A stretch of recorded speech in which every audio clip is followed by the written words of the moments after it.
ఏ నిర్ణయం తీసుకున్నావు సఖి? గోవింద, మాలి తన చేతితో నాటిన మొక్కలను తనే స్వయంగా పెళ్లగించలేడు.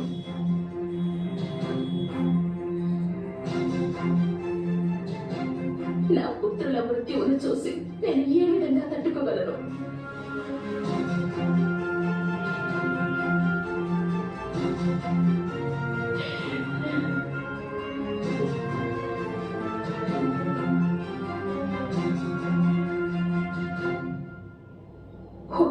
ఒక స్త్రీగా హస్తినాపురి రాజసభలో జరిగిన పరాభవాన్ని సహించగలిగాను. కానీ ఒక మాతగా నా పుత్రుల వదను నేను చూస్తూ సహించలేను గోవింద.